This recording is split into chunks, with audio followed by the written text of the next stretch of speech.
এই শোনো না, আমাদের অন্ধবিশ্বাস চ্যানেলটি যারা এখনো সাবস্ক্রাইব করেননি, প্লিজ সাবস্ক্রাইব করে দাও। আর অল্প কিছু সাবস্ক্রাইবার হলে 1 লক্ষ পরিবার হবে। সবাই প্লিজ সাবস্ক্রাইব এবং বেশি বেশি শেয়ার করে দাও প্লিজ। আচ্ছা, আপনার আমাকে নিয়ে ইন্টারেস্ট কেন? হ্যাঁ, আপনার তো আবার মেয়েদের ব্যাপারে ইন্টারেস্টই নেই।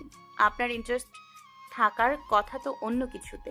প্রথমের কথাটা খানিকটা উচ্চ বাক্যে বললেও শেষের কথাটুকু নিজ মনে বিড়বিড় করে থামে প্রিয়ন্তী।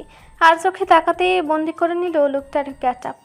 ব্যাটা নিশ্চয়ই সকালে ফ্রেশ শাওয়ার নিয়ে এসেছে। পরনে একটা কালো রঙের ট্রাউজার আর লেমন কালার টি শার্ট।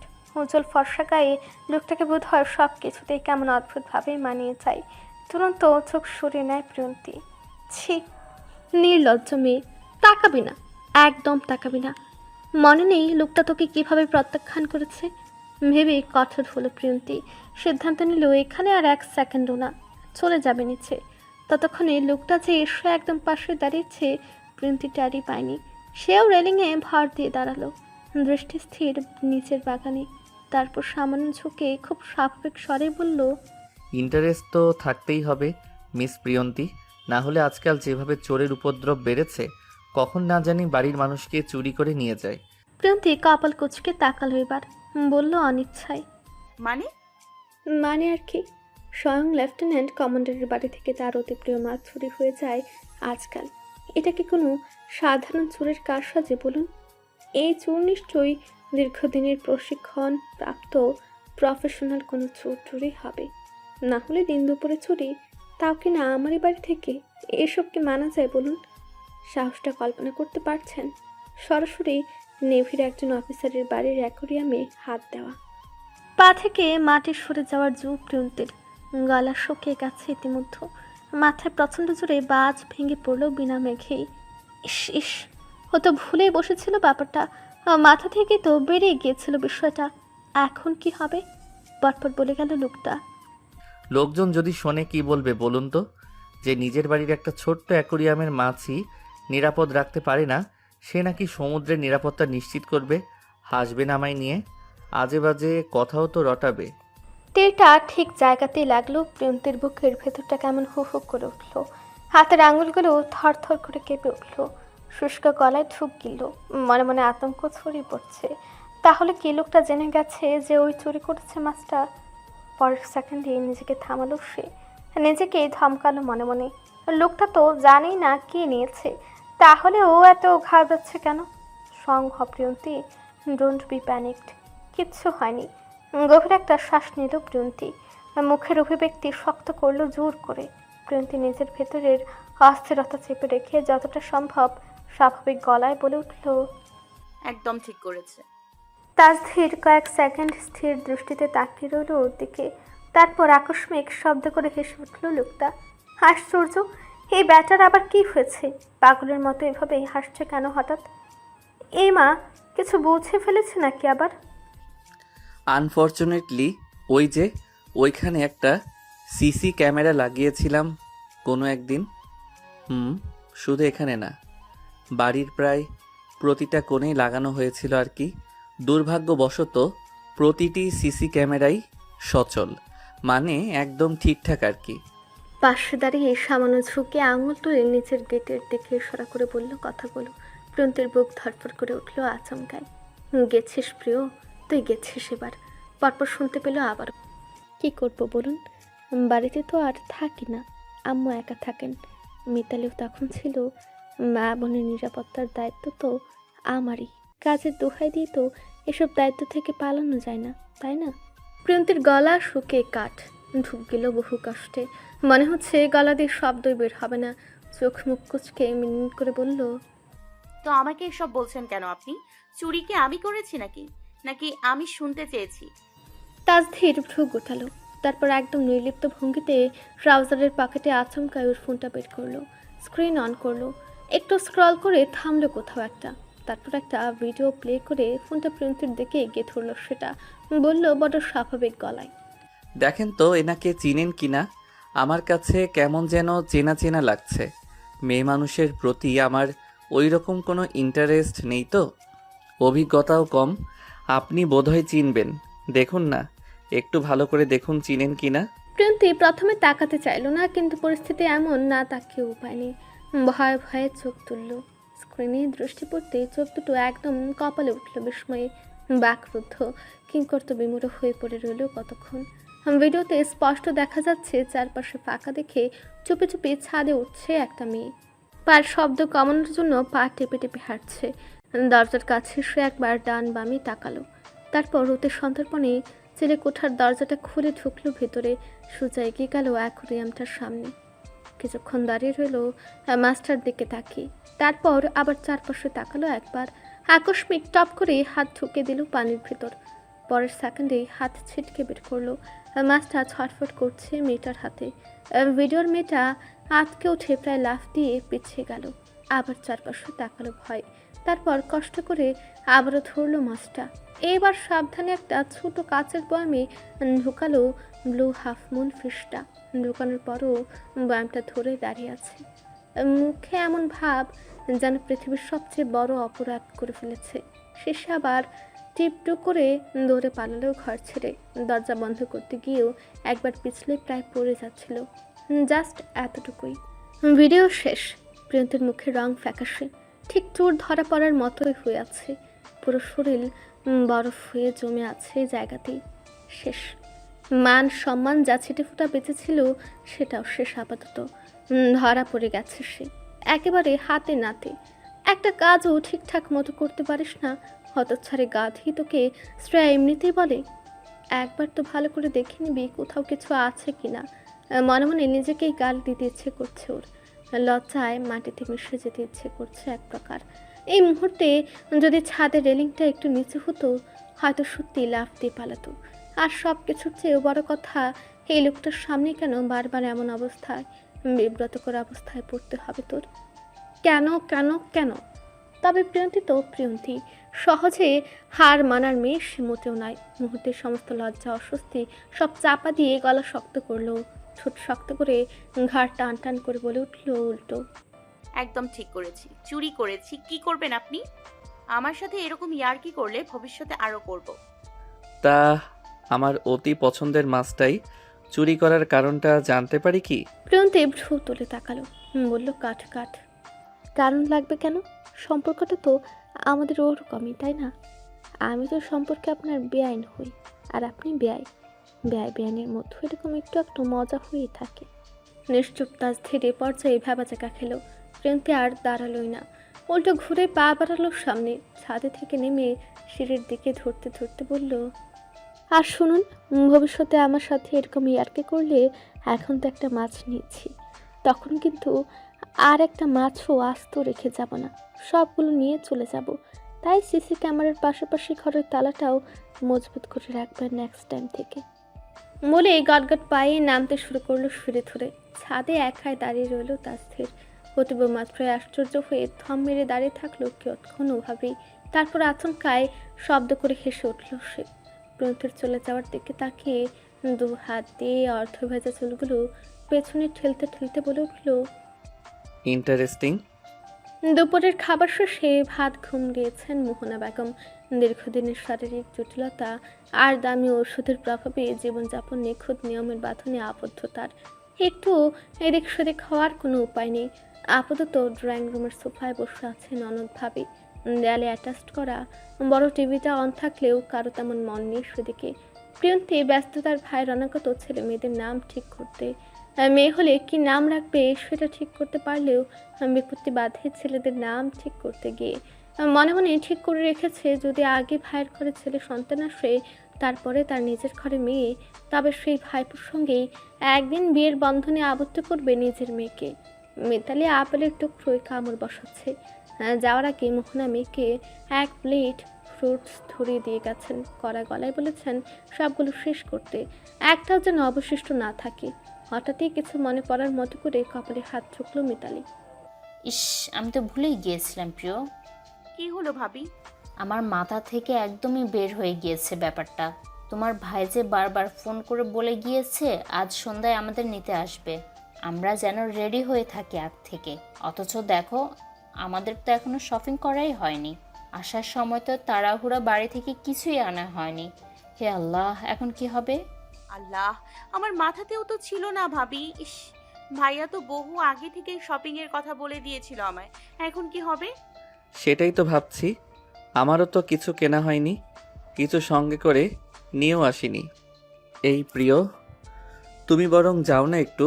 আমাদের বাড়ি থেকে শপিং মল খুব একটা দূরে নয়, আর এখনও 6-7 ঘন্টার মতো বাকি আছে, তাতেই হয়ে যাবে। আমি একা যাব? চমকে উঠে বলল প্রিয়ন্তী। মিতালি অসহায় মুখে বলল, আমার শরীরটা ভালো লাগছে না, না হলে তোমার সঙ্গে আমিই যেতাম। এখন গেলে রাতে আর যাওয়া হবে না, শরীর কুলি উঠতে পারবে না এত সব একসাথে। তুমি বরং এক কাজ করো, ভাইয়াকে নিয়ে যাও, ভাইয়া বাড়িতেই আছে। আমি বললে ভাইয়া না করবে না, আর তাছাড়া ভাইয়ের পছন্দ মারাত্মক সুন্দর, জানো তো। অসম্ভব ভাবি, কি বলছো এসব? আমি আমি ওনার সঙ্গে মানে কিভাবে? কি সমস্যা নেই, তার চেয়ে ভালো বরং আমি একাই যাই। আরে না, তুমি একা গেলে তোমার ভাই জানতে পারলে আমায় খুব বকবে, আর তাছাড়া তো তুমি এখানে কিছুই চিনো না তেমন করে। প্রিয়ন্তী পড়ল মহাফ্যাসদে। এখন কি করবে ও? ভাবিকে কি বলে বুঝ দেবে? মরে গেল তো ওই না কচু লোকটার সঙ্গে একসঙ্গে কোথাও যাবে না আর প্রিয়ন্তী। আর ওই লোকটাই বা কি যাবে নাকি যেচে পড়ে? অসম্ভব। তোর চিন্তা করার দরকার নেই প্রিয়ন্তী। দেখবি এই লোকটা নিজে থেকেই না করে দিচ্ছে। তখন তুই না হয় একটা মলিন অসহায় মুখ করে উল্টো ভাবের কাছ থেকে সিম্প্যাথি নিতে পারবি। বেশ কয়েকটা কটু বাক্য ছুটতে পারবি লোকটাকে উদ্দেশ্য করে। এইভাবে এই প্রিয়ন্তী চুপ হয়ে গেল, আর ঘাটালো না। তাসথির নেমে এলো তখনই। কাজের মেয়েটাকে বলল 1 কাপ গ্রিন টি করে দিতে। মিতালি ভাইকে নিচে দেখতেই ডাকলো। ভাইয়া, তুমি কি ফ্রি আছো? প্রিয়ন্তীর দিকে এক পল তাকিয়ে দ্রুত চোখ সরে নেয় তাসথির। বোনের কথার পিঠে গামগামের স্বরে উত্তর দিল, আপাতত কেন পিছু লাগবে তোর? আমার আর প্রিয়ন্তীর দুজনের দরকার ছিল। আসলে আজ আমাদের একটা প্রোগ্রামের যাওয়ার কথা, কিন্তু শপিংয়ের বিষয়টা আমাদের মাথা থেকে একদমই বের হয়ে গিয়েছিল। এখন কেনাকাটা করা খুব জরুরি, আর আমার শরীরের অবস্থা তো তুমি দেখেছই।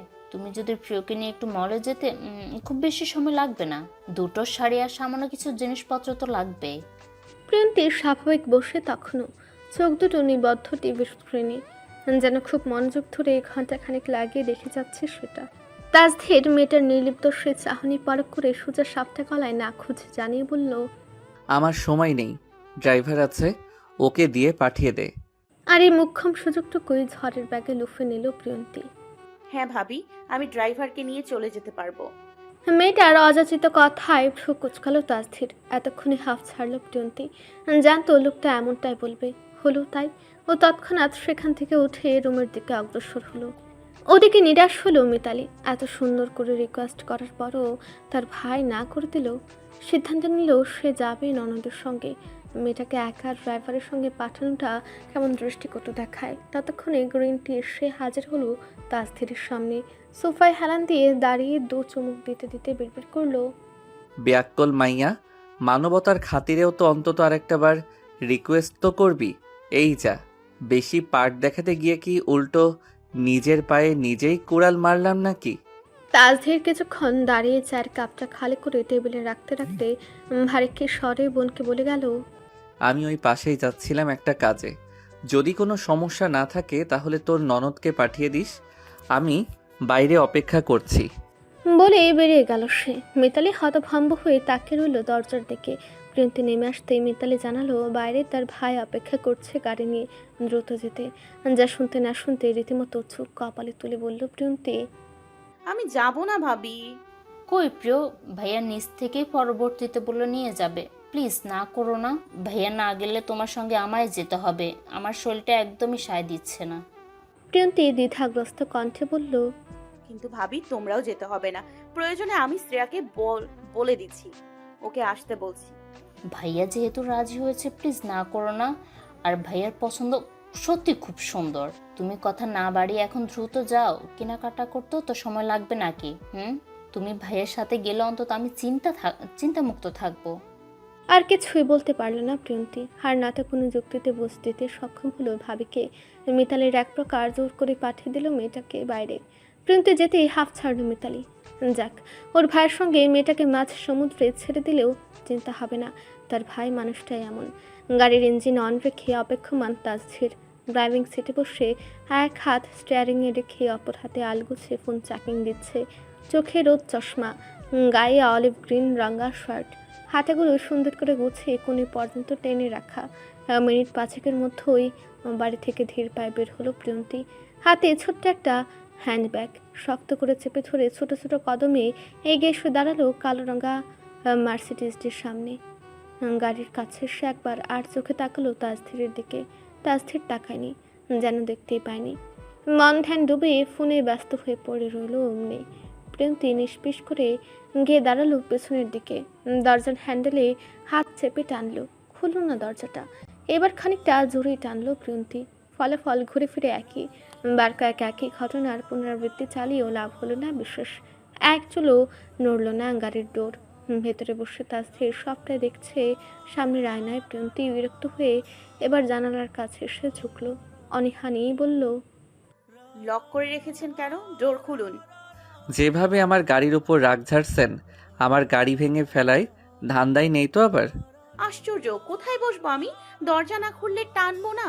লক খুলুন। তাজধীর নির্বিকারে বলল। খুলছে না? দেখতে পাচ্ছেন না? রীতিমতো ছুটে গিয়ে বলল প্রিয়ন্তী। বিনিময়ে তাজধীরের বরাবরের মতোই দাঁড় সারা জবাব। সেটা তো আমারও প্রশ্ন। সামনের দরজা খোলা, সেটা দেখতে পাচ্ছেন না? আমি সামনে বসবো কেন? গলায় স্পষ্ট অনীহা নিয়ে প্রশ্ন করল প্রিয়ন্তী এবার। তাজধীর বার ফোনটা পাশে রেখে চোখ তুলে বলল, পেছনের দরজা যদি না খোলে তাহলে অপশন কয়টা থাকে মিস? ম্যাথটা তো একদমই সহজ। প্রিয়ন্তীর চোয়াল ঝুলে হা হয়ে গেল। ছোট ছোট চোখ করে সন্দিগ্ধ কণ্ঠে জানতে চাইল, আপনি ইচ্ছে করে লক করেছেন? হতেও পারে। এখন আপনি যদি একজন নেভির লেফটেন্যান্ট কমান্ডারকে সরাসরি ড্রাইভার ভেবে তার গাড়িতে উঠে বসেন, সেটা তো আর আমি এমনি এমনি মেনে নিতে পারি না, তাই না? মানে? মানেটা খুব সিম্পল।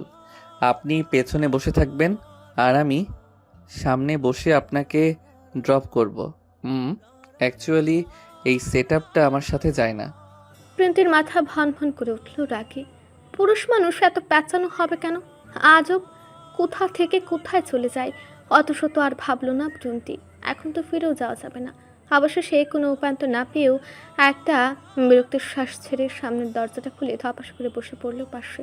সিট বেল্ট টানতে টানতে বলল, চলুন। ঠোঁটের কোণে বাঁকা হাসি ফুটিয়ে গাড়ি স্টার্ট করলো তাজধীর। প্রিয়ন্তীর মুখ ঘুরে জানালার বাইরে তাকিয়ে রইল। অনিচ্ছায় সে লোকটার পাশে বসলেও লোকটার শরীরের ওই মিষ্টি সফট ঘ্রাণটা গাড়ির ভেতর ঘুরে ফিরে এসে ওর নাকে সুর করে ঠুকছে যেন। যাতে মেয়েটার অস্বস্তি হুড় হুড় করে বাড়ছে বই কি কমছে না। বাইরে তাকিয়ে থাকার ভান করলেও ভেতরে ভেতরে তোলপাড় হচ্ছে। রাগ, অস্বস্তি, লজ্জা, বিরক্তি সব মিলেমিশে ঝড় বইছে ওর ভেতরে। গাড়ি চলতে শুরু করলো। প্রথমে কয়েক মিনিট নীরবতা চলল, শুধু ইঞ্জিনের শব্দ আর মাঝে মাঝে বাইরের হর্ন শোনা যাচ্ছে কানে। তাজধীর দুই হাত স্টিয়ারিংয়ে রেখে একদম মনোযোগ দিয়ে ড্রাইভ করছে। চোখ সামনে, মুখে কোনো ভাবান্তর নেই, যেন পাশে কেউ বসেনি। প্রিয়ন্তীর বিরক্তিটা ঠিক এইখানেই। একবার তাকাচ্ছে না লোকটা, মাঝে মাঝে এমন ভান করে যেন তাকে চিনতেই পারে না। ভাব এমন যেন রাস্তার কোনো স্ট্রেঞ্জারকে ধরে এনে লিফট দিয়েছে। ও মুখ ঘুরে এক ঝলক তাকালো। লোকটার কঠোর তীক্ষ্ণ শার্প চোয়াল দৃশ্যমান হলো তাতে। প্রিয়ন্তী বিরক্ত হয়ে মুখ ঘুরে নিল সাথে সাথে। এই লোকটার দিকে তাকাবে না প্রিয়ন্তী, একদম তাকাবে না। তাকালে ফাঁসবি, শেষ হয়ে যাবি পুরে। মনে মনে নিজেকেই ধমকালো সে। হাঁসফাঁস করতে করতে ব্যাগ থেকে ফোনটা বের করে তুলে নিল হাতে। স্ক্রল করতে শুরু করলো অযথায়, কিন্তু মন কি স্ক্রিনে আছে? নেই। মনে মনে গজগজ করছে। এত ভাব দেখায় কেন লোকটা? যেন আমি নিজে থেকে এসেছি। ভাবি না পাঠালে আসতাম নাকি? এতক্ষণ চুপচাপ এক মনে গাড়ি ড্রাইভ করলেও আচানকই ধূপ করে মুখের উপর প্রশ্ন করে বসলো, মিস প্রিয়ন্তী, আমার ব্লু হাফ মোডটা দিচ্ছেন কবে? প্রিয়ন্তীর আঙ্গুল থেমে গেল স্ক্রিনে। অবশ্যই চোখ কপালে তুলে তাকালো লোকটার দিকে। কিসের মধ্য কি?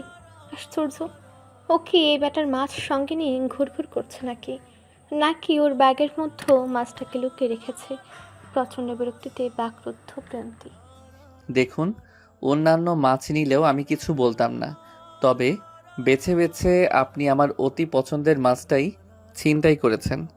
আমি আমার ব্লু হাফ মুনটা যাকে তাকে তো আর দিতে পারি না, ওটা আমার কাছে খুবই স্পেশাল। তাই স্পেশাল মানুষ ছাড়া তাকে সবার কাছে শোভা পায় না রাখাটা।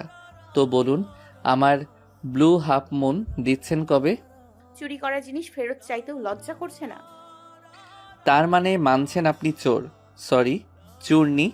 এখানে মানা না মানার কি আছে? একবার যেহেতু নিয়েছি, ফেরত দেওয়ার জন্য তো আর নেইনি, তাই দেওয়ার কথা ভুলে যান। দিবেন না ফেরত? না, কারণ? কারণ আমার ইচ্ছা। আমারও তো এখন অনেক কিছু ইচ্ছা করছে করতে, করব। মানে?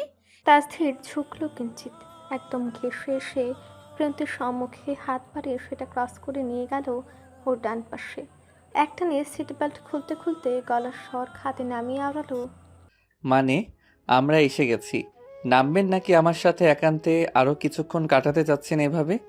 আমার কিন্তু কোনো আপত্তি নেই, বেআইনের সঙ্গ পেতে মন্দ লাগছে না। বন্ধ করে রাখা শ্বাসটুকু ছাড়লো প্রিয়ন্তী। রেগে মেগে এক প্রকার ঝড়ের ব্যাগেই নেমে দাঁড়ালো গাড়ি থেকে। নামতে নামতে কয়েকটা গালি শোনাতে ভুলল না।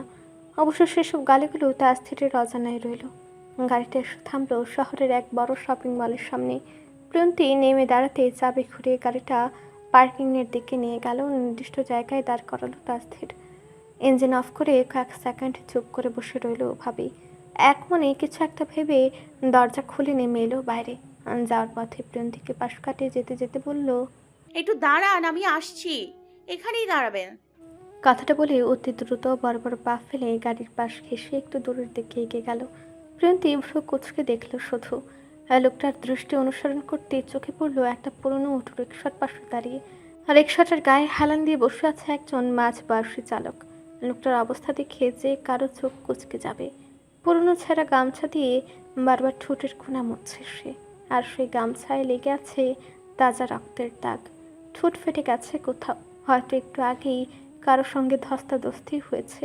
লোকটা কাঁদছে, শব্দহীন সে কান্না। তাসধীর গিয়ে থামলো তার সামনে।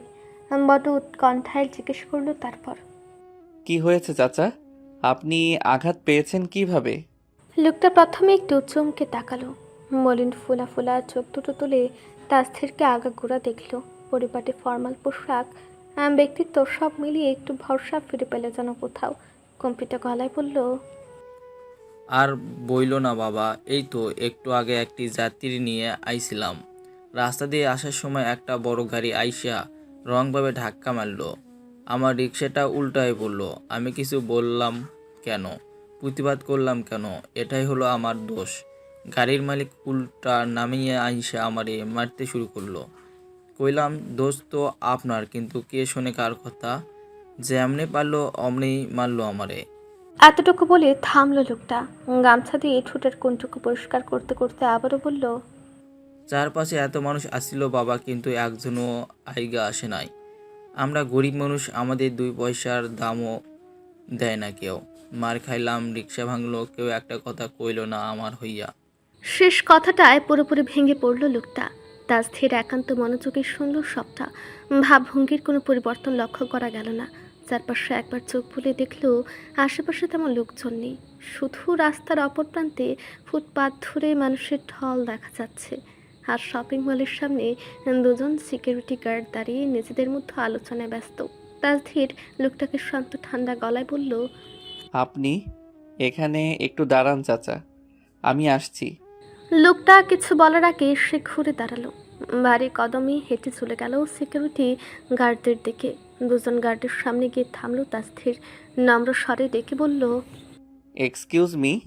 তোর মধ্যে একজন চুপ করে থাকলেও অন্যজন পাশ থেকে এসে বলল, জি স্যার। এইমাত্র একটা রিক্সা অ্যাক্সিডেন্ট হয়েছে, একজন লোককে মারধরও করা হয়েছে, ব্যাপারটা কি? গার্ডটা একবার চারপাশে তাকালো, যেন কেউ শুনছে কিনা যাচাই করলো। তারপর নিচু গলায় বলতে লাগলো, স্যার এইগুলো তো এখানে প্রায় হয়। মানে? গার্ডটা একটু ইতস্তত করে, তারপর বলল, যে ছেলেটা মরছে সে এখানের এক বড় শিল্পপতির ছেলে, খুব বিগড়ে যাওয়া, আর ক্ষমতার দাপট দেখিয়ে বেড়ায়, যাকে তাকে মারধর করে, দোষ থাক বা না থাক। একটু থামলো গার্ড, পরপর বলতে লাগলো, আমরা কিছু বলতে পারি না স্যার, চাকরি করি তো। প্রতিবাদ করলে উল্টো আমাদেরই সমস্যা হয়। কয়েকদিন আগে আমাদের মতো একজন এর প্রতিবাদ করেছিল, ফলস্বরূপ তার চাকরিটা খাইয়ে দিয়েছে ওরা। পাশের আরেকজন গার্ড এখনও চুপ, মুখে অস্বস্তির ছাপ এঁটে কাইকুই করছে।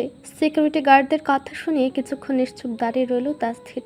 চোয়ালটা শক্ত হয়ে থাকলেও প্রকাশ করতে অনিচ্ছুক। ঠোঁটের কোণে কামড়ে ধরে আশেপাশে আরেকবার চোখ বুলিয়ে দৃঢ় স্বরে জানালো, এখানে সিসি ক্যামেরা আছে তাই না? মাথা নাড়ল ছেলেটি।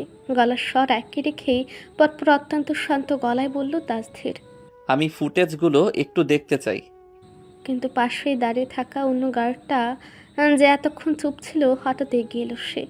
মুখে স্পষ্ট অস্বস্তি আর বিরক্তি রেখে শুধালো, স্যার, যাকে তাকে তো আমরা ফুটেজ দেখাই না, নিয়ম আছে। আর আপনি কে যে ইতিমধ্যে প্যান্টের পকেটে হাত ঢুকে একটা কার্ড বের করে চুপচাপ সেটা সামনে ধরতেই চুপসে গেল ছেলেটা।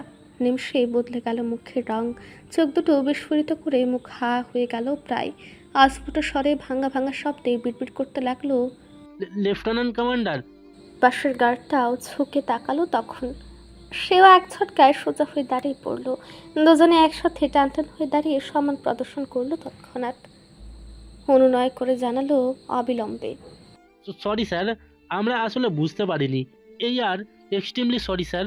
কার্ডটা পুনরায় পকেটে ঢুকিয়ে রেখে শান্ত গলায় বলল তাসথির। ফুটেজটা দেখান। গার্ড দুজন দ্রুত মাথা নেড়ে বলল, জি স্যার, এইদিকে আসুন। তারা তড়িঘড়ি করে ভেতরের কন্ট্রোল রুমের দিকে এগিয়ে নিয়ে গেল তাসথিরকে। সিসিটিভি কন্ট্রোল রুমে ঢুকে তাসথির চুপচাপ দাঁড়িয়ে রইল মনিটরের সামনে। স্ক্রিনে একের পর এক ফুটেজ চালু হচ্ছে। সেকেন্ড কয়েকের ব্যবধানে দৃশ্যটা পরিষ্কার হয়ে উঠল। রিক্সাটা ধীরে এগোচ্ছে। ঠিক তখনই এক দামি গাড়ি ব্যাপরা গতিতে এসে পাশ ঘেঁষে আঘাত করলো। রিক্সা কাত হয়ে পড়ে গেল খাদে। ভাগ্যিস প্যাসেঞ্জার ছিল না কোনো। লোকটার সামনে উঠতেই কিছু বলতে এগুলো। আর ঠিক তখনই গাড়ি থেকে নেমে এলো সে ছেলে। তারপর কোনো কারণ ছাড়াই ধাক্কা, ঘুষি, লাথি। চারপাশে মানুষ ছিল কিন্তু কেউ এগিয়ে আসেনি। তাসথিরের চোখ স্থির হয়ে রইল স্ক্রিনে। চোয়াল শক্ত হলো। ছেলেটাকে কোথায় পাবো? স্যার, ও মলের ভেতরে ঢুকছে, সম্ভবত ফুড কোর্টে গেছে। ফুড কোর্টে তখন উপচে পড়া ভিড়। এক কোনায় বসে আছে সে ছেলে, সামনে খাবার, পাশে তার গার্লফ্রেন্ড। হাসতে হাসতে খাবার খাচ্ছে। তাসথির এগিয়ে সে স্বাভাবিক কণ্ঠে বলল, আপনাকে আমার সঙ্গে একটু নিচে আসতে হবে। গার্লফ্রেন্ডের সেলফির ক্যামেরায় বন্দী হচ্ছিল দুই যুগল। হঠাৎই অনাকাঙ্ক্ষিত উপস্থিতিতে ছেলেটা বিরক্ত হয়ে উঠল। ক্যামেরা নামিয়ে তীক্ষ্ণ দৃষ্টিতে তাকালো তাসথিরের দিকে। চোখে মুখে স্পষ্ট অবজ্ঞা। ধারালো দৃষ্টিতে চেয়ে হুঙ্কার ছুড়ার মতো করেই ফুসফুস করে উঠল, কেন, আপনি কে? তাসথির শান্তভাবে বলল, নিচে গিয়ে বলছি, আসুন। ছেলেটা হেসে উঠল তার ছেলের ভঙ্গিতে। ভাব দেখিয়ে বলল, আপনি কি আমাকে অর্ডার করছেন? জানেন আমি কে? I am not interested.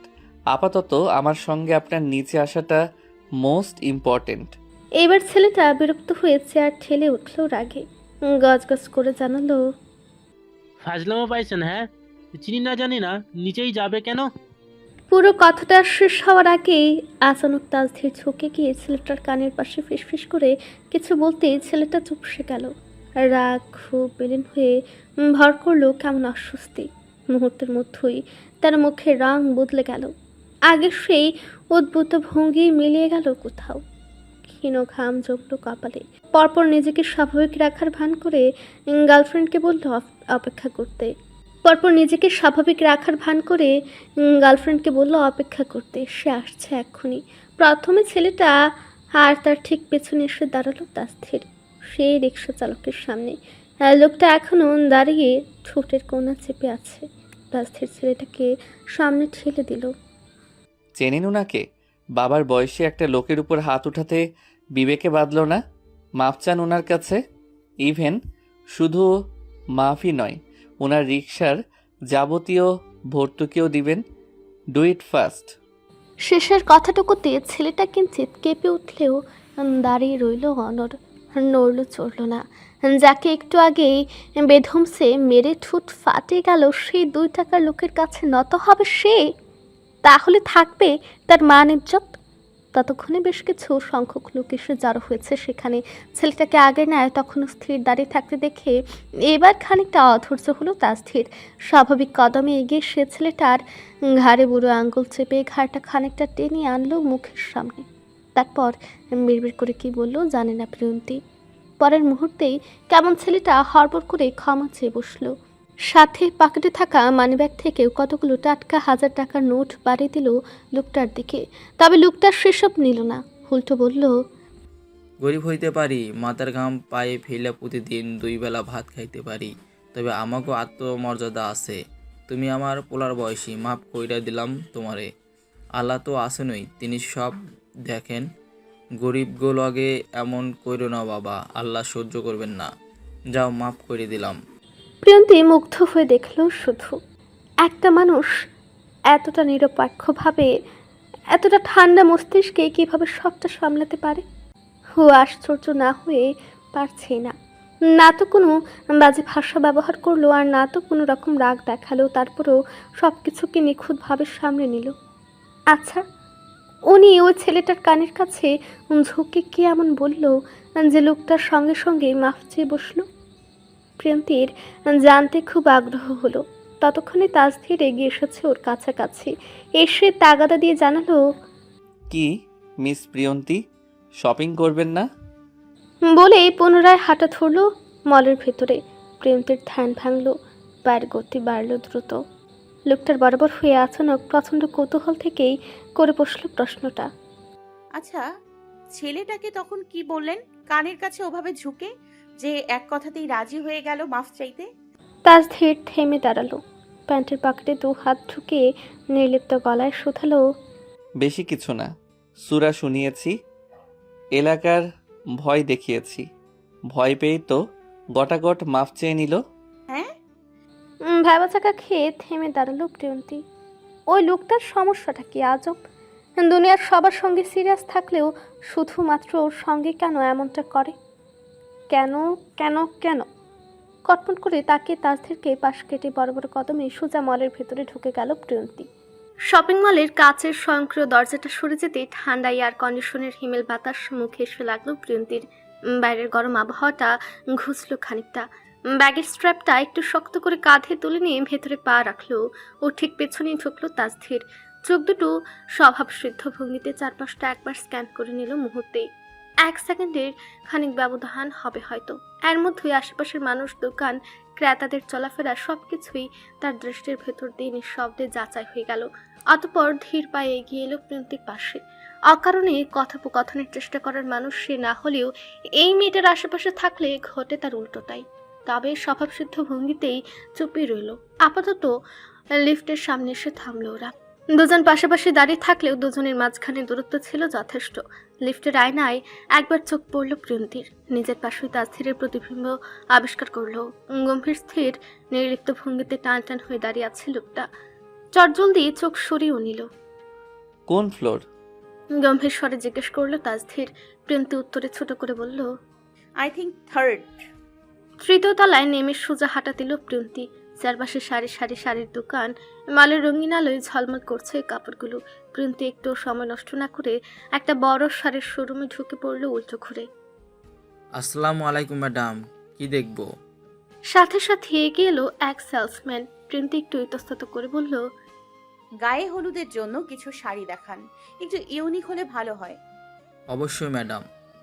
মুহূর্তের মধ্যেই টেবিলের উপর একের পর এক শাড়ি বের করে দেখাতে লাগলো সেলসম্যান।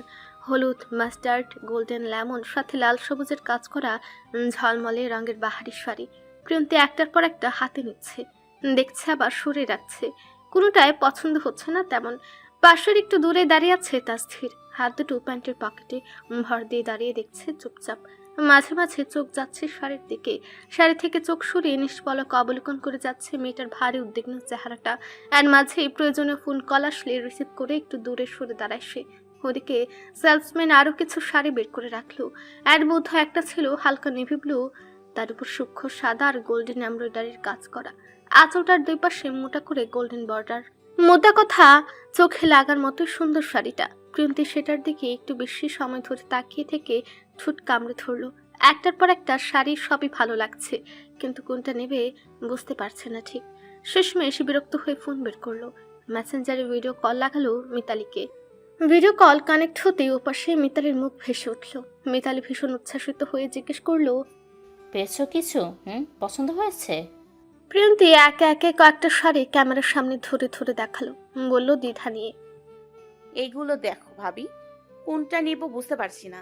ওপাশে মিতালি মন দিয়ে দেখছে। ঠিক তখনই তার ফোনে একটা মেসেজের নোটিফিকেশন ভেসে উঠল। ভ্রু কুচকে খুলে মেসেজটা দেখতেই 2 সেকেন্ড চুপ থেকে হঠাৎ বলল, ওই যে ব্লু আর হলুদ কম্বিনেশনের ওটা নাও, আর পাশেরটাও। প্রিয়ন্তী অবাক হয়ে বলল, এইটা নিশ্চিত? হ্যাঁ, ওটাও খুব সুন্দর লাগবে তোমায়। প্রিয়ন্তী এবার ভালো করে দেখলো শাড়িটা সত্যি খারাপ না। চুপচাপ মাথা নেড়ে সেলসম্যানকে বলল, এই দুটো প্যাক করে দিন। দূরে দাঁড়িয়ে সবটা সূক্ষ্ম চোখেই দেখলো তাসধীর। ঠোঁটের কোণে খুব হালকা একটা হাসি ফুটে উঠল মানবের। সেসব আপাতত আড়ালে রইল প্রিয়ন্তীর। শাড়ির ব্যাগগুলো হাতে নিয়ে দোকান থেকে বের হতেই প্রিয়ন্তী একটু স্বস্তির নিঃশ্বাস ফেললো অবশেষে। তবে সেই স্বস্তিটুকু স্থায়ী হলো না বেশিক্ষণ। অমনি মনে পড়লো শাড়ির সঙ্গে ম্যাচিং ব্লাউজ তো কেনাই হয়নি। একটু ভ্রুকুচকে চারপাশে তাকালো একবার, তারপর সরাসরি হাঁটা দিল মলের এক পাশের দিকে, যেখানে স্পষ্ট করে লেখা লেডিস কর্নার। তাসধীর স্বাভাবিকভাবে ওর পিছন পিছন এগিয়ে যাচ্ছে। প্রিয়ন্তী ঠিক দরজার সামনে এসে থামলো। এক পা ভেতরে দিতে গিয়েও হঠাৎ যেন কিছু মনে পড়তেই পেছন ফিরে তাকালো। দেখলো তাসধীরও প্রায় তার ঠিক পেছনেই ঢুকতে যাচ্ছে। সঙ্গে সঙ্গে ভ্রু কুঁচকে উঠল ওর। প্রচণ্ড আক্রোশে উচ্চ বাক্যে বলল, আপনি ওখানে কোথায় যাচ্ছেন? তাসধীরও থমকে দাঁড়ালো এক পল। স্বাভাবিক ভঙ্গিতেই বলল, আপনি যেখানে যাচ্ছেন। প্রিয়ন্তী ঠোঁট চেপে 1 সেকেন্ড তাকিয়ে রইল লোকটার দিকে, তারপর একটু ঝুঁকে দরজার উপরে থাকা সাইনবোর্ডটার দিকে ইশারা করে বলল, আমি মেয়েদের কর্নারে যাচ্ছি, আপনিও কি আমার সঙ্গে ওখানে যাবেন? কথাটার ভেতরের খোঁচাটা এতটাই স্পষ্ট ছিল যে কিয়ৎক্ষণের জন্য সত্যি অপ্রস্তুত হয়ে গেল তাসধীর। চোখ তুলে সাইনবোর্ডটার দিকে তাকাতেই ব্যাপারটা বুঝতে পারল। হালকা কেশে গলা পরিষ্কার করে একবার সরেই পেছনে দাঁড়াতে বলল। ও, শব্দটা সংক্ষিপ্ত শোনালেও ভেতরে ভেতরে খানিকটা বিব্রত বোধ করলো ঠিকই। প্রিয়ন্তী আর কিছুই বলল না, চলে গেল ভেতরে। প্রিয়ন্তী যেতে তখন ঠোঁটের কোণে বিড়বিড় করে উচ্চারিত হয়েছিল কিছু বাক্যদ্বয়। একটা সময় তো আমাকেই সব কিনে দিতে হবে ম্যাডাম। তবে সেটা শোনা হলো না প্রিয়ন্তীর। তার আগে মেয়েটা চলে যায়। ভেতরে ঢুকতে চারপাশে নানান রঙের ব্লাউজ পিস, লেস, অ্যাক্সেসরিজ চোখে পড়ল ওর। ওদিকে দরজার বাইরে দাঁড়িয়ে রইল তাসধীর, হাত দুটো বুকের উপর গুটিয়ে। দেয়ালে হেলান দিয়ে দাঁড়িয়ে আছে সে। পাক্কা 20 মিনিট সময় নিয়ে বের হলো প্রিয়ন্তী। হাতে তখন ছোট বড় কয়েকটা ব্যাগ। প্রিয়ন্তী বের হতে সোজা হয়ে দাঁড়ালো তাসধীর, বলল তারা দিয়ে, হয়েছে নাকি আরও কিছু বাকি আছে? প্রিয়ন্তী বিরক্ত গলায় বলল, না। আর কিছুই বাকি নেই? পরের প্রশ্নটায় চোখ শুরু করে তাকালো তাসধীর। প্রিয়ন্তীও চোখ তুলে বলল, নাই, নেই বললাম তো। তাসধীর মাথা নেড়ে হাঁটা দিল সামনে। দুজন পাশাপাশি হাঁটছে। হঠাৎ করেই তাসধীর থেমে গেল একটা দোকানের সামনে। প্রিয়ন্তী খেয়াল না করায় প্রায় ধাক্কা লেগেই যাচ্ছিল। কোনো মতে সামনে নিল মেয়েটা। তাসধীর পেছনে না তাকিয়ে বলল তখন, আপনার সাইজ কত? কি? প্রচণ্ড বিস্ময়ে চোখ কপালে তুলে চেঁচালো প্রিয়ন্তী। তাসধীর কিঞ্চিত ঘুরে সোজা সাপটা গলায় জানালো, আপনার হাতের সাইজ আপনার আর মিতালির তো প্রায় একই হবে তাই না? ওর জন্য চুড়ি না নিয়ে গেলে মুখ ফুলিয়ে বসে থাকবে। ফুস করে দম ছাড়লো প্রিয়ন্তী। বেচার এহেন কথায় তো মাথাটাই হ্যাং হয়ে যাচ্ছিল বেচারির। পরক্ষণই মনে পড়লো সত্যি তো শাড়ির সঙ্গে ম্যাচিং করে চুড়ি তো কেনাই হয়নি। আর এখানে তো ওর চুড়িও নেই যে ম্যাচিং করে পরবে। তাসধীর ততক্ষণে চুড়ির দোকানটায় ঢুকে পড়েছে। লম্বা লম্বা পা ফেলে। বাঙালি মেয়েদের মন ভালো করার জন্য বোধ হয় একটা শাড়ি আর এক থোকা চুড়ি যথেষ্ট। কাচের শেলফে সাজানো নানান রঙের চুড়ি, লাল, হলুদ, সোনালি, নীল, কাচের ছিকিমিকি পাথরের কাজ, কাশ্মীরি সব ধরনের চুড়ি সাজানো প্রত্যেকটা শেলফে। ওদের দেখতে দোকানদার ডেকে বিনয় কণ্ঠে বলল, কি রং দেখাবো আপা? প্রিয়ন্তী একটু ইতস্তত করে বলল, এই শাড়িগুলোর সঙ্গে ম্যাচিং কিছু দেখান। ব্যাগ থেকে শাড়িগুলো বের করে টেবিলে রাখতে একের পর এক চুড়ি সাজিয়ে দিল দোকানদার। তবে শাড়ির সঙ্গে বেছে বেছে নীল আর হলুদের কম্বিনেশন চুড়িগুলো পছন্দ করলো প্রিয়ন্তী। নিলও নিজের জন্য, সাথে পছন্দ করে ভাবের জন্য নিল। এরপর বিল মিটিয়ে বের হয়ে এলো ওর। তাসধীরের হাতে তখন এক গাদা শপিং ব্যাগ। প্রায় সবগুলোই নিজের হাতে তুলে নিয়ে 2 হাতে ভার সামলে দ্রুত পা ফেলছে পার্কিংয়ের দিকে। প্রিন্তি একটু পেছনেই হাঁটছে। পার্কিংয়ের ভেতরে ঢুকে ব্যাগগুলো গাড়ির ভেতর গুছিয়ে রাখলো তাসথির। তারপর দরজা বন্ধ করে খুব স্বাভাবিক গলায় বলল, আপনি এখানে দাঁড়ান, আমি গাড়িটা নিয়ে আসছি সামনে। কথা শেষ করে চলে গেল সে। প্রিন্তি দাঁড়িয়ে রইল একা। রাস্তার অপর প্রান্তে থাকা ফুটপাতের ধারে ছোট ছোট দোকান বসানো। ওখানে থাকা টিপ, ক্লিপ, কানের দুল, রঙিন ছোটখাটো জিনিসে ভর্তি। প্রিন্তির মনে পড়ল টিপ আর সেফটি পিন তো কেনাই হয়নি। সবকিছুই যেন তাড়াহুড়োই বাদ পড়ে যাচ্ছে। এক মুহূর্ত দেরি করলো না আর। রোদ মাথার উপর ঝলসে পড়ছে তখন। গরমে চারপাশ হাঁসফাঁস করছে। তবু রাস্তা পার হয়ে চলে গেল ওদিকে। ফুটপাথে যথেষ্ট ভিড়, মানুষের ভিড়, দোকানের ভিড়, যানবাহনের শব্দের ভিড়ে এক বিশৃঙ্খল বিকেল। গরমে অস্থির হয়ে প্রিন্তি নিজের খোলা চুলগুলো হাত দিয়ে তুলে একটা এলোমেলো খোপা করে বেঁধে নিল। গলার পেছনটা খালি হয়ে গেল তাতে। গোল গলার পোশাকের ফাঁক দিয়ে ঘাড়ের ফর্সা ত্বকটা স্পষ্ট হয়ে উঠল রোদের আলোয়। দোকানের সামনেই দাঁড়িয়ে টিপ বাজতে শুরু করলো। একটার পর একটা তুলে দেখছে। লাল, মেরুন, সুরালি কোনটা নেবে ভাবছে। ঠিক সেই সময় ভিড়ের আড়াল থেকে একটা হাত ধীরে ধীরে এগিয়ে এলো ওর পিঠের দিকে। স্বভাবতই জামার পেছনের চেইন দিয়ে পরে প্রিন্তি। ওর জামার গলার পেছনে থাকা চেইনটার উদ্দেশ্যে সেই হাতটা উপরে উঠতে আকস্মিক ঝড়ের ব্যাগে একটা ভারী পুরুষালী শক্ত হাত চেপে ধরলো সে আগন্তুকের বাড়ানো হাতের আঙ্গুলগুলো। এতটা শক্ত করে ধরলো যে লোকটার মুখ বিকৃত হয়ে গেল ব্যথায়। মধ্যবয়স্ক লোকটা কিছু বলতে যাবে ঠিক তখনই তার মুখের সামনে আরেকটা হাত উঠে ইশারায় শব্দ করতে না করলো তাসথির। চোখ দুটো ঠান্ডা, ভয়ঙ্কর ঠান্ডা সে চাহনি। লোকটার হাতটা এমন ভাবে চেপে ধরেছে যে মনে হচ্ছে হাড়গুলো একে অপরের সঙ্গে পিষে যাচ্ছে, আঙুলগুলো ধীরে ধীরে বেঁকে যাচ্ছে অস্বাভাবিক কোণে। লোকটা ছটফট করছে, হাতের অসহ্য যন্ত্রণায় নিষ্পিস করছে, ছাড়া পেতে মরিয়া হয়ে মুচড়ে যাচ্ছে। তবে একজন প্রফেশনাল ডিফেন্সার ব্যক্তির সঙ্গে সাধারণ মানুষের পক্ষে কি সম্ভব শক্তিতে পারা? উপরন্তু লোক সম্মুখে ভয় চিৎকারটাও করতে পারছে না চেয়েও। কয়েক সেকেন্ড না, হয়তো মিনিটের কাটাও পেরোলো ওইভাবেই। শেষ পর্যন্ত যখন ব্যথার সীমা ছাড়িয়ে গেল তখন হঠাৎ করে ছেড়ে দিল তাসথির। লোকটা হাত ছাড়াতেই প্রায় দৌড়ে সরে গেল দূরে। তারপরে গলা ফাটিয়ে চিৎকার করে কাঁপিয়ে তুলল সমগ্র রাস্তা। চারপাশে কয়েকজন লোক জড়ো হলো অতি দ্রুত। কেউ বুঝতে পারছে না ঠিক কি হয়েছে। লোকটা মাটিতে বসে অপর হাত দিয়ে আঘাত পাওয়া হাতের আঙ্গুলগুলো শক্ত করে চেপে ধরে চিৎকার করে যাচ্ছে। ওদিকে প্রিন্তি চমকে উঠে পেছন ফিরল দ্রুত। অমনি চোখে পড়লো ওর পেছনে টান টান হয়ে দাঁড়িয়ে থাকা তাসথিরকে। ও অবাক হয়ে জিজ্ঞেস করলো তৎক্ষণাৎ, কি হয়েছে ওখানে? আর আপনি এখানে কখন এলেন? লোকটা চিৎকার করছে কেন এভাবে? কিছু না, আপনার কেনাকাটা হয়ে থাকলে চলুন, গাড়ি নিয়ে এসেছি। প্রিন্তি একবার তাসথিরকে পাশ কাটিয়ে তাকালো সেদিকটায়। চোখে পড়লো একটা মধ্যবয়সী লোক মাটিতে গড়াগড়ি খাওয়ার মতো করে হাত চেপে ধাপড়াচ্ছে। তবে তাসথির ততক্ষণে সেখান থেকে চলে যাওয়ায় আর দাঁড়ালো না সেখানে প্রিন্তি। তাসথিরের পেছু পেছুই ছুটলো, মনে মনে বিড়বিড় করে আওড়ালো, এর আবার কি হলো? একটু আগেই তো একজনকে সাহায্য করলো, অথচ লোকটার চিৎকারেও কোনো প্রতিক্রিয়া নেই। আজব। পুরো রাস্তায় একটি বাক্য ব্যয় করেনি তাসথির। আর না তো প্রিন্তি একবারেই কিচ্ছুটি বলেছে। বাড়ির সামনে গাড়িটা এসে থামতেই প্রথমে নেমে গেল তাসথির। প্রিন্তি খানিকটা দ্বিধা নিয়ে নামলো তার পেছন পেছন। লোকটার হাব ভাব বোঝার চেষ্টা করছে মেয়েটা। এই ব্যক্তির হুটহাট কি হয় কে জানে। তখন গাড়িতে উঠেই লোকেশন কানেক্ট করে কাউকে একটা মেসেজ পাঠিয়েছিল তাসথির।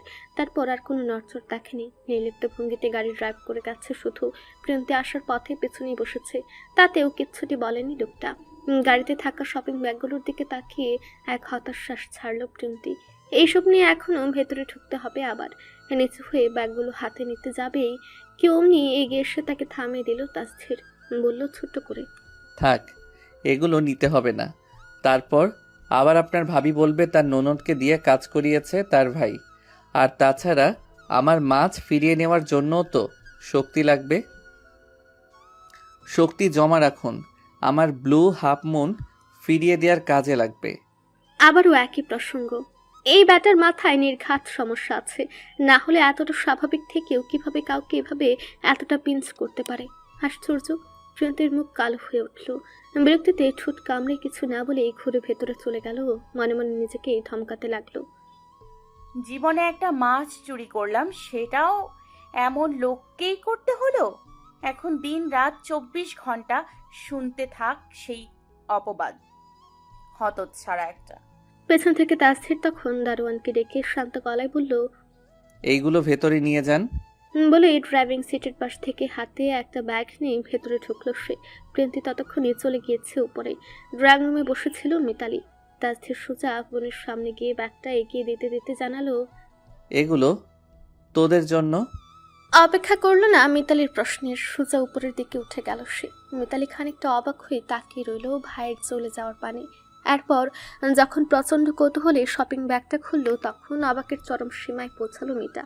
ভেতর থেকে একে একে বেরিয়ে এলো ফুলের গহনা, হলুদের জন্য বিশেষভাবে বানানো ব্লু গোলাপ, আর ছোট ছোট সাদা ফুলের মিশেলে কানের দুল, হাতের বালা আর মাথার টিকলিও আছে। সব কিছুই 2 সেট, একটা তার জন্য আরেকটা প্রিয়ন্তির। মিতালির চোখ বিস্ময়ে বড় হয়ে গেল। মেয়েটা আহামকের মতো কিছুক্ষণ নিঃশব্দে বসে রইল, গহনাগুলোর দিকে তাকিয়ে। বিষয়টাতে এতটুকু তো ক্লিয়ার, এগুলো প্রিয়ন্তি কিনেনি, তবে তার ভাই নিজ থেকেই কিনেছে। ছোটবেলায় শুধু বিশেষ কোনো দিনই ভাইকে নিয়ে শপিংয়ে যাওয়ার ভাগ্য হতো মিতালির, এই যেমন বার্থডে বা ঈদের সময়। তবে তখন শুধু ড্রেস ছাড়া অন্য কিছু কেনার জন্য সময় হতো না তার।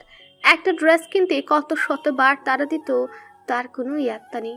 অথচ আজ পরপর মিতালির মনে পড়ল ফোনের মেসেজের ঘটনাটা। তখন তার ভাই তো তাকে মেসেজ দিয়ে বলেছিল এমনটা বলতে।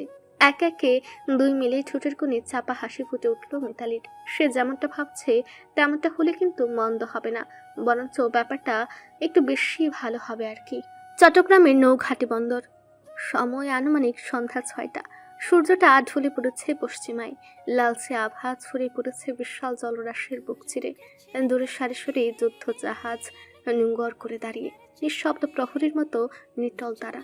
চারপাশে কঠোর শৃঙ্খলা, নিয়ম, দায়িত্বের ভারে ভারী হয়ে আছে গোটা পরিবেশ। ঘাটের ভেতরে নিজ কোয়ার্টারগুলোর একটাই অবস্থান করছে শাহরুজ। দিনভর কাজের চাপ শেষ করে সন্ধ্যার দিকে সে ঢুকলো নিজের কোয়ার্টারে। ইউনিফর্ম খুলে রেখে সোজা ওয়াশরুমে গেল প্রথমেই। টাইলসে পানির শব্দ ধ্বনিত হয়ে আস্তে করে মুছে যেতে লাগলো গোটা দিনের ক্লান্ত। ওদিকে বিছানার উপর পড়ে থাকা ফোনটা নিঃশব্দে কেঁপে চলেছে কতক্ষণ যাবৎ। 4 বন্ধুর মাঝে তাসথিরের পরে শাওয়ারের সময় লাগায় শাহরুজ। অর্থাৎ যেখানে অর্ণব ফাহিমের গোসলের সময় লাগে সর্বোচ্চ 15 মিনিট, সেখানে এরা দুজন 1 ঘন্টা পেরিয়ে গেলেও বেরোয় না। মাঝে মাঝে অর্ণব আর ফাহিম এই নিয়ে গুরুত্বপূর্ণ আলোচনায়ও বসে। ওরা দুজন এত সময় লাগে ওয়াশরুমে করেটা কি সেটাই তল্লাশিও চালায়। প্রথম ওদের অদ্ভুত লাগলেও সময়ের ব্যবধানে শুয়ে গেছে। এখন আর কিছু বলে না তেমন। ফোনটা তখনও বেজে চলেছে। সেদিনের ঘটনায় মার সঙ্গে কথা কাটাকাটি হওয়ায় অফ ডিউটিতে ফোনটা সাইলেন্টে রাখে সে। নির্দিষ্ট সময় পর ওয়াশরুমের দরজা খুলে বের হয়ে এলো। সদ্য শাওয়ার নেয়, চুল থেকে পানি টপ টপ করে ছুটছে, গড়ে পড়ছে চওড়া কাঠ বেয়ে। একজন নেভি অফিসারের পরিপূর্ণ ছাপ তার প্রতিটি ভঙ্গিমায় ফুটে ওঠে স্পষ্টতই। প্রশস্ত কাঁধ, টানটান বুক, শিরা, ফুটে থাকা বাহু, কঠোর প্রশিক্ষণ আর শৃঙ্খলার নিখুঁত প্রতিফলন যেন। টাওয়াল দিয়ে চুল মুছতে মুছতেই হঠাৎ চোখ পড়ল ফোনটার দিকে। এখনো কাঁপছে সেটা। কপাল কুঁচকে এগিয়ে গেল সে। হেঁটে গিয়ে ফোনটা হাতে তুলে নিতেই নজরে এলেও একটা অচেনা নম্বর। এক মুহূর্ত তাকিয়ে রইল স্ক্রিনের দিকে, তারপর কিছু একটা ভেবে কলটা রিসিভ করলো। গলায় স্বভাবসুলভ গাম্ভীর্য নামিয়ে এনে বলল, Yes, Lieutenant Commander Shehro speaking. ফোনের ওপাশ থেকে ভেসে আসা কাট কাট গম্ভীর ইংরেজি স্বরের বাক্যতে প্রচণ্ড রকম ভরকে যায় চঞ্চলা সপ্তদর্শী কন্যা মেহরিন। ভয়ে বার কয়েক ঘন ঘন চোখের পলক ঝাপটে পাশে থাকা বান্ধবীর উদ্দেশ্যে ভয়াতুর কাপা কাপা কণ্ঠে আওড়ায় মেহরিন। এই শালা নেবির বাচ্চা তো ইংলিশ ছাড়তাছে রে তুমি। রুমি তখন দিব্যি নিশ্চিন্তে বসে পেয়ারায় কামড় বসাচ্ছে। এই তো কিছুক্ষণ আগেই দুজনে মিলে পাশের বাড়ির গাছ থেকে চুরি করে এনেছে। ওনায় মুছে নিয়ে বড়সড় এক কামড় দিয়ে মুচমুচে শব্দ তুলে বলল রুমি। শহুরা পোলাপান এমনই হয় রে, আর এই ব্যাটা তো আবার মস্ত বড় অফিসার। 2-4টা ইংলিশ না ঝাড়লে কি তার মানায়? চিবাতে চিবাতে আবার বলল, কি কোষ তুই বুঝোস নাই? মেহেরিন চোখ কুচকে ফোনের দিকে তাকালো। বুঝেছে, অবশ্যই বুঝেছে। এতটুকু ইংরেজি বুঝতে না পারার মতো মূর্খ তো সে নয়। কিন্তু সমস্যা ভাষা না, সমস্যা মানুষটা। লোকটা আজ সম্পর্কে যা যা শুনেছে তাতেই কাশি উড়ে ওঠে সপ্তদর্শী কন্যার। মায়ের মুখে শোনা ভীষণ রাগী করা স্বভাবের এই লোক। সবসময় নাকি রাগটা নাকের ডগায় বসে থাকে। আর সেই মানুষটার সঙ্গে নাকি তার বিয়ের কথা চলছে। ভাবতেই তো গা গলি ওঠে মেহরিনের। মূলত এই বিয়েটা হওয়ার কথা ছিল তার বড় বোন মাহিরার সঙ্গে, কিন্তু বিয়ের কথা পাকাপাকি হওয়ার পরের দিনই বড় বোন পাশের গ্রামের মিন্টু মিয়ার ছেলের হাত ধরে পালিয়ে গেল। বাড়ির মান সম্মান বাঁচাতে তার বাবা মা তড়িঘড়ি করে গল্প বানালো আগেই নাকি বিয়ের দিন তারিখ ঠিক ছিল তাদের। তারপর ছোট্ট ঘরোয়া আয়োজনে বোনকে বিদায় দেওয়া হলো পরের দিন। আর সেই ঘটনার পরেই নিজের জীবনের বলি হিসেবে শুনতে পেল মায়ের করা গলার ঘোষণা, বান্ধবীর সেই ছেলের সঙ্গে নাকি ওকে বিয়ে দিবে। মেহরিনের ভেতরটা মোচড় দিয়ে উঠে ভাবতেই। সে এই গ্রাম ছেড়ে কোথাও যেতে চায় না, তার চেয়ে বড় কথা এই বয়সে বিয়ে, তাও এমন এক লোককে। না, কিছুতেই না। যদিও পড়ালেখা তার কাছে বিস্ময়ের মতো লাগে, মনে মনে ভাবতো বিয়ে হয়ে গেলে এই যন্ত্রণা থেকে মুক্তি পাবে। কিন্তু যখন শুনলো ছেলেটা ডিফেন্সের বড় অফিসার, ভীষণ শিক্ষিত, তখনই তার সেই স্বপ্ন ভেঙে চুরমার হয়ে যায় মেহরিনের। ওসব লোকগুলো তো হয় উচ্চ শিক্ষিত, বা এনি চান্স বিয়েটা হয়ে গেলে দেখা যাবে দিন রাত 24 ঘন্টাকে পড়ার উপরই রাখবে। বাসর ঘরে উপহার হিসেবে এক বস্তা বই না হাতে ধরে দেয় আবার। শুষ্ক গলায় ঠুকিলে 2 বার গলা খাঁকড়ে দিল মেহরিন। বুক ভরে শ্বাস নিল তারপর কণ্ঠটা যতটা সম্ভব শক্ত করে বলল, আপনি কি সুমি আন্টির ছেলে বলছেন? কথাটা বলার সময় নিজেরই মনে হলো গলার দৃঢ়তা যতটা দেখাতে চেয়েছিল তার অর্ধেকও ঠিক মতো ফুটিয়ে তুলতে পারছে না মেয়েটা। ফোনের উপর সে কে আছে তা সে খুব ভালো করে জানে, আর ঠিক সেই কারণে বুকের ভেতরটা কেমন যেন অদ্ভুতভাবে কাঁপছে মেহরিনের। ফোনের ওপাশ থেকে ভেসে এলো একেবারে চিকন নরম একটা মেয়েলি কণ্ঠ। শাহরুজ কান থেকে ফোনটা একটু সরিয়ে নিয়ে ভ্রু কুচকে স্ক্রিনের দিকে তাকালো আরেকবার। অচেনা নম্বর, তবু সরাসরি তার মায়ের কথা জিজ্ঞেস করাতে খানিকটা থমকালোই বটে। কণ্ঠটা এবার একটু শক্ত করেই বলল, ইয়েস, আপনার পরিচয়? সরাসরি পরিচয়ের প্রশ্নে বেচারি মেহরিন থতমত খেল। কি বলবে, কিভাবে বলবে? নিজের পরিচয় তো দেওয়া যাবে না ভুলেও। যদি সামহাও ব্যাপারটা গিয়ে মায়ের কানে উঠে, তাহলে আজকেই তার পা ভাঙবে তার মা নিশ্চিত। মাথায় কিছুই কাজ না করায় একেবারেই গড়গড় করে বলে উঠল, আমি কে সেটা আপনার জানা লাগবে না। আপনি নিশ্চয়ই জানেন আমার আম্মা আমাদের বিয়ের কথা পাকাপাকি করে ফেলেছে। কিন্তু দেখেন, এই বিয়েতে আমার একদমই মত নাই। একটু দম নিল মেয়েটা, তারপর আবারও গলার স্বর টান টান রেখে বলল, এর যথেষ্ট কারণ আছে। এমন না যে আমি বিয়ে করতে চাই না বা আমার বয়স হয়নি। আমি আসলে আপনাকে বিয়ে করতে চাই না। ওকে। ওপাশ থেকে নির্লিপ্ত ওকে শুনে মেহেরিন ভরকালো আরেক দফা। ডাকর ডাকর চোখ দুটো কুচকে উঠল বিস্ময়ে। ভেতরে ভেতরে কেমন একটা আগুন দপ করে জ্বলে উঠল ওর মনে। ওকে? সে না করলো আর লোকটা সরাসরি মুখের উপর ওকে বলে দিল। এত বড় অপমান! মুহূর্তেই আত্মসম্মানে ধাক্কা লাগলো প্রচন্ড। রাগে ঠোঁট ফুলিয়ে ফোনটা আরো শক্ত করে কানে চেপে ধরে এক নিঃশ্বাসে শুরু করলো বলা, আরে ভাই, এত তাড়াহুড়ো কইরেন না। আগে আমার কথাটা ঠিকঠাক শুনেন। দেখেন, আমি আপনাকে বিয়ে করতে পারুম না, এটা ফাইনাল কথা। কারণ এক, আপনার বয়স, আপনার আমি দেখি নাই ঠিকই, কিন্তু যতটুকু শুনেছি আপনি আমার ছোট চাচার বয়সী। একটু থেমে আবারও জোরে বলল, মানে আমি একদম ফ্রেশ, টাটকা, তরতাজা, নাদুস নদুস, সহজ সরল, বোকাশোখা একটা মাইয়া। আর আপনি একেবারে একজন রেডিমেড অফিসার। রুমি পেয়ারায় কামড় দিতে দিতে হাসির চাপতে গিয়ে কাশতে লাগলো। মেহরিন থামলো না। চলন্ত ট্রেনের গতিতে মেয়েটার মুখ ছুটে গেল। এটা কেমনে মিলে বলেন? আপনার লগে দাঁড়াইলে মানুষ ভাবব বাপ মাইয়া না হইলেও কমপক্ষে চাচা ভাতিজি। সব থেকে বড় কথা, আপনার ভয়ে আমার আপাও তার বয়ফ্রেন্ড নিয়ে ভাগছে। দুর্ভাগ্য আমার বয়ফ্রেন্ড নাই। থাকলে আমি আর এত কষ্ট করে আপনার নাম্বার জোগাড় করে ফোন দিতাম না। আর আপনার ওই অফিসারগিরি, সেটা আপনি আপনার অফিসেই রাখেন। তাই কইতেছি, আপনি আর আমি একেবারে দুই দুনিয়ার মানুষ। আপনার লাইফ একরকম, আমার লাইফ আরেক রকম। এই দুইটা জোড়া লাগলে একটাই হইব ডিজাস্টার। প্রয়োজনে আমাদের ক্লাসে রিহানরে বিয়ে করব। তারপরও আপনার মতো বুড়ো ব্যাটাকে বিয়ে করব না। মানুষ বলবো সুগার ড্যাডি। টুট টুট করে কেটে গেল ফোনটা। চোয়াল শক্ত করে ফোনটা কেটে তৎক্ষণাৎ সেটা ছিটকে ফেললো বিছানায়। দাঁত চেপে বিড়বিড় করে উঠল শাহরুজ। ইডিয়ট। রাত 8টা পেরিয়ে একটা বড়সড় কমিউনিটি সেন্টারের হলুদের আয়োজন করেছে বাবুলের বন্ধু শিহাব। একমাত্র বোনের বিয়ে জাঁকজমকভাবে জমকালো আয়োজন করেছে তারা। পাভেল এসেছে সন্ধ্যার দিকে, এসে থেকেই তারা দিচ্ছে শ্রীমনকে। প্রিয়ন্তীর সময় নিয়ে শাড়িটা জড়ালো গায়ে, গায়ে হলুদের শাড়িটা গায়ে জুড়ে কেবলই শাড়ির কুচিগুলো ধরেছিল প্রিয়ন্তী। অমনি খাটের উপর থাকা ফোনটা টুং করে বেজে উঠল। শ্রেয়া বলেছিল ওর সঙ্গে কিছু জরুরি কথা ছিল। সেই তাগিদে প্রিয়ন্তী ভাবলো হয়তো শ্রেয়ারই মেসেজ এসেছে। সেই ভেবে এক হাতে শাড়ির কুচিগুলো ধরে 2 কদম এগিয়ে গিয়ে ফোনের স্ক্রিনে চোখ বুলাতেই একটা লেখা জলজল করে উঠল। Soon we will finally meet, be ready my blueberry. মেসেজটায় চোখ বুলাতেই আঙুলগুলো শিথিল হয়ে এলো প্রিয়ন্তীর। চোখের পাতা কাঁপলো, মুখের ভেতর ধক শব্দটা যেন হঠাৎ বেড়ে গেল কয়েক গুণ। ঠোঁট শুকিয়ে এলো, কুচিগুলো হাত থেকে প্রায় ছেড়ে পড়ার উপক্রম হলো। মুখের রং বদলে গেল মুহূর্তেই। এই নাম্বারটা নতুন, পুরোপুরি অচেনা, কিন্তু মেসেজে থাকা বাক্যটা যে অতি পুরনো। শব্দ দুটো ঘুরে ফিরে কানে বাজছে ওর। বুঝতে ব্যাগ পোহাতে হলো না দুজন ব্যক্তি একই। শরীরের ভেতর দিয়ে ঠান্ডা একটা স্রোত বয়ে গেল কেমন। শীঘ্রই দেখা হতে যাচ্ছে বলতে কি বোঝালো সে আগন্তুক? তার মানে ওকে কি আগে থেকে চিনিস সে? এতদিন বিষয়টায় গা ছাড়া ভাব নিয়ে থাকলেও আপাতত মাথা ভন করে উঠল ওর। কে সে? কোথা থেকে দেখছে ওকে? কেন বারবার এমন করে ওর জীবনে ঢুকে পড়ছে সে? প্রিয়ন্তী ভাবল সেই নাম্বারে কল লাগাবে। তখনই শব্দ করে দরজা খুলে পরিপাটি হয়ে সেজে ভেতরে এলো মিতালি।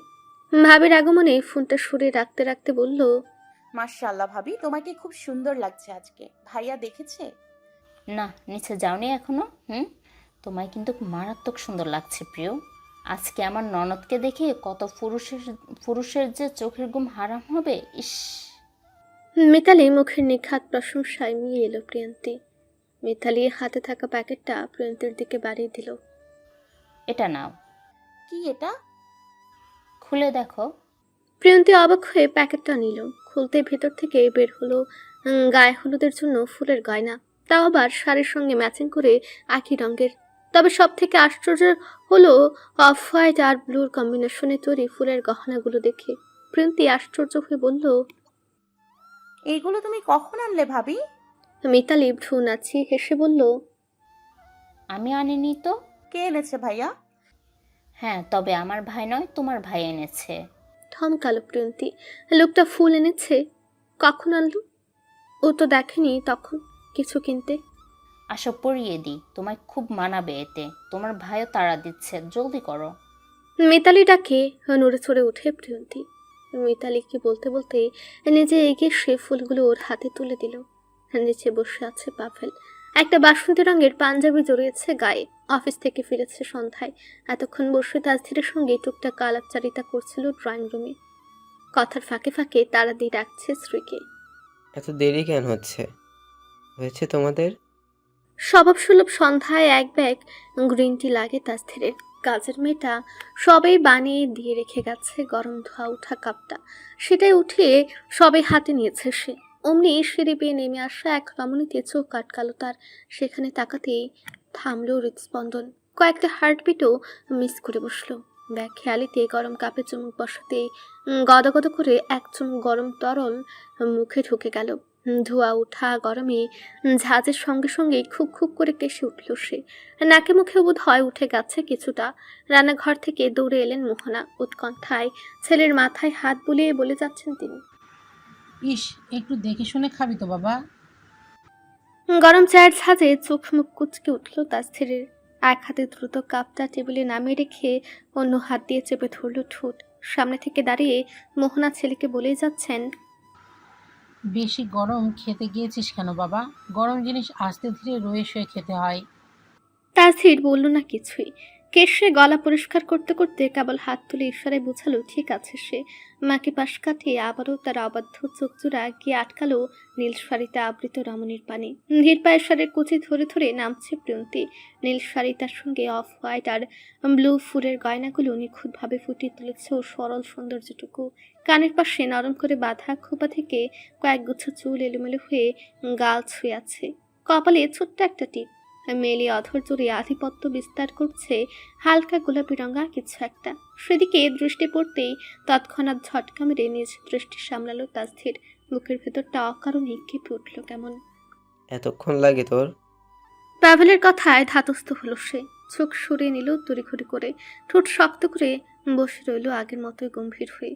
হালচাল বড় স্বাভাবিক রেখে পুনরায় গ্রিন টিতে চমক বসিয়ে যাচ্ছে। ওদিকে প্রিয়ন্তী নিচে নেমে এসে দাঁড়াতেই পাভেল উঠে দাঁড়িয়ে বলল পুনরায়, একেবারে রেডি তো? ভাইয়ের প্রশ্নে উপর নিচ মাথা ঝাঁকালো প্রিয়ন্তী। অন্যদিকে তাসিরের চোখ অনুসরণ করতেই মিতালির চোখে পড়ল প্রিয়ন্তীকে। মুহূর্তেই ঠোঁটের কোণে চাপা দুষ্ট এক হাসি ফুটে উঠল। সবটা যেন এক সেকেন্ডেই বুঝে ফেলল মেয়েটা। একটু ভেবে নিয়ে হঠাৎ করে বলে উঠল, ওহ, আমাদের সঙ্গে চলো না। তাসির ভ্রু কুচকাল অল্প। মিতালিয়া এবার আরো নরম স্বরে বলল, মানে তুমি তো একাই থাকো, একা একা থেকে কি করবে বলো? তার চেয়ে আমাদের সঙ্গে গেলে ভালো লাগবে। শেফ ভাইয়ার ওখানে অনেক ফান হবে, সবাই থাকবে। তুমি গেলে আমাদেরও খুব ভালো লাগবে। তাসির ঠান্ডা চোখে তাকালো বোনের দিকে। গলার স্বর স্বাভাবিক করে অনাগ্রহ নিয়ে জানালো, আমি এসব গ্যাদারিং পছন্দ করি না, জানিস না? ভিড়ভাড়টা, অযথা হইচই, that's doesn't suit me at all. Mitali কিছু বলতে যাবে তার আগে পাভেল কথাটা বলে উঠে মাঝপথে, আজান ভাই, মিতু কিন্তু ভুল কিছু বলেনি, চলেন না আমাদের সঙ্গে। আসলে শিহাব তো আপনাকেও আলাদাভাবে ইনভাইট করেছিল, কয়েকবার বলেছিল আপনার সঙ্গে দেখা করবে। আম্মুকেও বললাম, আম্মু তো যেতেই চাইলেন না। দাদি তো বয়স্ক মানুষ, আপনি গেলে ওরা সত্যিই খুশি হবে। তাছাড়া আপনাকে আমি আরও আগেই বলতাম, কিন্তু সাহসে কুলিয়ে উঠতে পারিনি। আপনি ব্যস্ত মানুষ কি না? তবে আপাতত তো বাড়িতেই আছেন, আমাদের সঙ্গে অ্যাটেন্ড করলে আমারও খুব ভালো লাগবে। প্লিজ না করবেন না। মিতালিও সুযোগ পেয়ে আবার বলল, নিয়মিত ভালোবাসার গল্প শুনতে এবং পড়তে আমাদের অন্ধবিশ্বাস চ্যানেলটি সাবস্ক্রাইব করে পাশে থাকা বেল আইকনটি ক্লিক করুন। ধন্যবাদ সবাইকে।